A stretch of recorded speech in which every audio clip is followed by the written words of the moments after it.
I had a perfect mother. She was adopted in 1923 from a Catholic orphanage, lived to be 92 years old. I will forever be grateful for those nuns, and also it is said her maternal mother was only 15 years old. So for that young lady carrying that baby to delivery, that is very special. I read and study the Bible every morning. King James Version. I'm kind of old school. And I remember a time back when I was over in Russia, and I just finished negotiating a business deal with a group over there. And while they were putting the deal together or writing up the papers, I was in a side room, and I was feeling kind of lonely, and because I'd been there 5 days by myself. So I got my Bible out, and I started to read a little bit. And a lady from the other company walked in, and in broken English, she said, "Can I ask you a question?" I said, "Yes." And she said, "How can you be a businessman and a believer?" And I was just stunned. But it explained a lot about doing business in Russia and how they do business. So I explained a little bit, recited some passages, and gave her some things to study. And I think I did a pretty good job, because I read and study the Bible every morning. My name is Vance Patterson. I'm a father of 4, married 45 years to my wife, Mary Jo. We've been living in the same house in Western North Carolina now for 26 years. I'm a serial entrepreneur in that I've started 21 companies and taught entrepreneurship at the University of Oxford in England. 2 of the companies I operate right now make industrial fans. We actually make things out of metal, ship them across the country and around the world. I'm a very proud American manufacturer. I've also negotiated and done business around the world.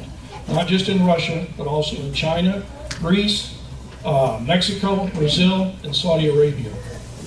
6 years ago, Mary Jo and I started an education foundation called Foundation Forward. And what we do is build and gift charters of freedom settings to communities around the country.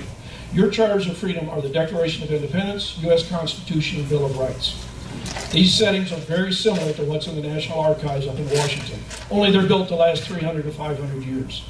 To date, we have dedicated and gifted 29 across the country. 15 of them are in Western North Carolina. These are gifts from Mary Jo and I involving no tax dollars. We're trying to get one here in Avery County, and it'll probably happen this year. Now, I love my family. I really enjoy my work at my businesses, and the foundation is so rewarding. I've had veterans and school teachers come up to me with tears in their eyes, thanking us for what we're doing.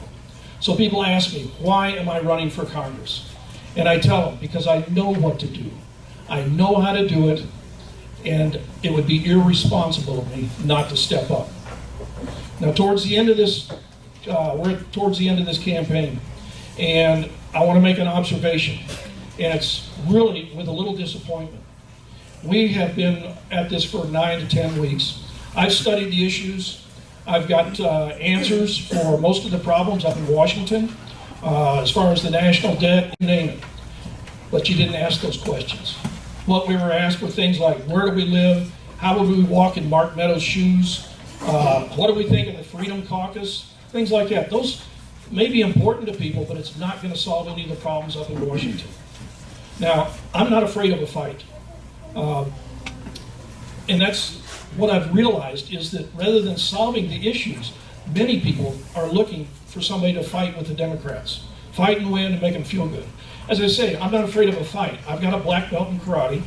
I'm probably the only one who knows how to break somebody's nose and dislocate their knee in 3 seconds. But that's not important. That doesn't get anything done. What we need to do is follow what Trump is doing. He uses shiny objects over here, like things he tweets and the things he says, and people that get on all the talk shows and say things and wave their arms. While over here, he's getting things done. Lowering taxes, building the wall. He is doing that. Appointing judges. And anytime you start looking over here, he throws out another shiny object for you to distract you. Well, I'm not a shiny object. I'm not a talking head.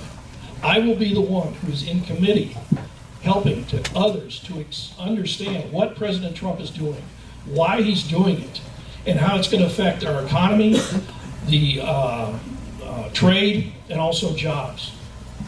So, in conclusion, I ask you to support me so I can help advance President Trump's agenda. My name is Vance Patterson. I'm running for U.S. Congress. I want to help Trump keep on winning, so put me in, Coach. I am ready. Thank you.